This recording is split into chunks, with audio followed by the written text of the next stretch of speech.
আপুনি ভাৰতীয় মই বিজিত শইকীয়া। মই এই নৱগঠিত যিটো মিছামৰা জিলা পৰিষদ, এই জিলা পৰিষদৰ ৮ নং মিছামৰা জিলা পৰিষদৰ ভাৰতীয় জাতীয় কংগ্ৰেছ দলৰ মনোনীত প্ৰাৰ্থী। আৰু মনোনীত প্ৰাৰ্থী হিচাপে ৰাইজৰ লগত ভোটৰ সম্পৰ্কে, ইলেকশ্যনৰ সম্পৰ্কে, এই সম্পৰ্কে মই মতামত লৈ ৰাইজৰ মাজত প্ৰচাৰ চলাই আহিছোঁ। কেনেকুৱা সহায় পাইছে ৰাইজৰ? ৰাইজৰ সহায় ভাল, বিপুল সঁহাৰি। ৰাইজে মোক আদৰি লৈছে আৰু ভৱিষ্যতলৈ মোৰ লগত ৰাইজ থাকিব বুলি মোক ৰাইজে প্ৰতিশ্ৰুতি দিছে। আপুনি পঞ্চায়তী ৰাজ সম্পৰ্কে কি ক'ব? পঞ্চায়তী ৰাজ ব্যৱস্থা কথাটো হৈছে কি, মই বিচাৰিছোঁ পঞ্চায়তৰ ব্যৱস্থাটো পৌৰসভা ষ্টেণ্ডাৰ্ড হওক। পৌৰসভা ষ্টেণ্ডাৰ্ড আমাৰ পঞ্চায়তী ব্যৱস্থা কেতিয়া হ'ব? এই গোটেই কথাটোৰ ওপৰত মই 2002 চনৰ পৰাই মই লক্ষ্য কৰি আছোঁ যে পৌৰসভাৰ যিটো উন্নয়নৰ যিটো ধাৰা, পৌৰসভাৰ যিটো ষ্টেণ্ডাৰ্ড, সেই উন্নয়নৰ ধাৰাটো পঞ্চায়তসমূহত নাই। ইয়াৰ অসুবিধাটো ক'ত?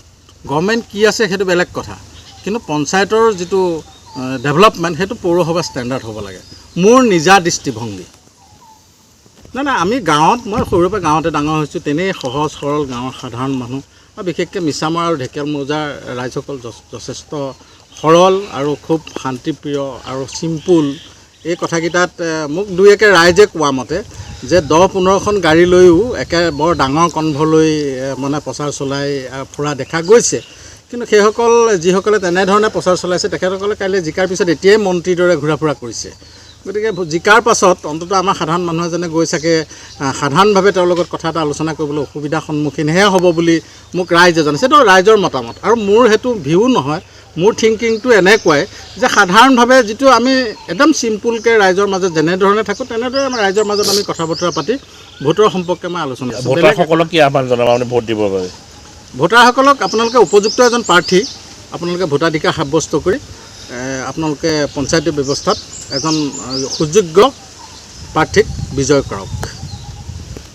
৮ নং মিছামৰা জিলা পৰিষদৰ আমাৰ শ্ৰদ্ধাৰ বিজিত শইকীয়া ডাঙৰীয়া, তেখেতক আমাৰ ভাৰতীয় জাতীয় কংগ্ৰেছৰ তৰফৰ পৰা প্ৰাৰ্থিত্ব প্ৰদান কৰিছে। আমি তেখেতৰ লগত অলপ সহযোগ দিছোঁ, দেখিছোঁ, প্ৰায় অঞ্চলতে গৈছোঁ, কিন্তু ৰাইজৰ বিপুল সঁহাৰি দিছে তেখেতৰ। বিশেষকৈ তেখেত এজন স্পষ্টবাদী এজন ব্যক্তি, আৰু তেখেতৰ আজিৰ তাৰিখৰ ৰাইজৰ যিটো সঁহাৰি সেইটোলৈ চাই ৰাইজৰ আশীৰ্বাদত আমি জয়যুক্ত হ'ম বুলি আমি অভূতপূৰ্ব এটা সঁহাৰি পাইছোঁ। আৰু প্ৰথম কথাটো হ'ল ৰাজনীতিটো আইডিঅ'লজিৰ ওপৰত ডিপেণ্ড কৰে। আমি ভাৰতীয় জাতীয় কংগ্ৰেছৰ আইডিঅ'লজিক শ্ৰদ্ধা কৰোঁ, ভক্তি কৰোঁ, ভাল পাওঁ, আৰু সেইকাৰণে আমি ভাৰতীয় জাতীয় কংগ্ৰেছ দলটি সদায় আগবাঢ়ি যোৱাৰ ক্ষেত্ৰত দায়িত্ব সহকাৰে নিজৰ দায়িত্ব পালন কৰোঁ।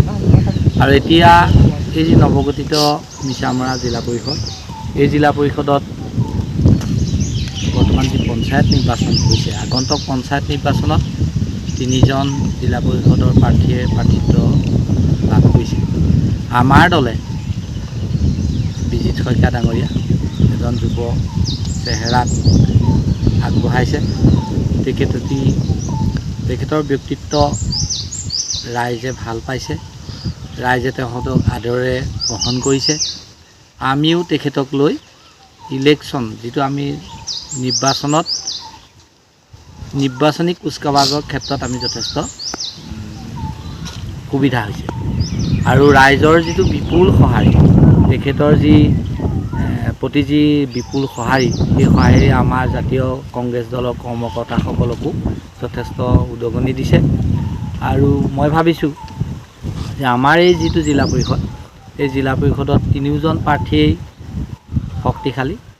সেয়ে 3জন প্ৰাৰ্থীৰ মাজত ত্ৰিকোণীয় প্ৰতিদ্বন্দ্বিতা হ'ব।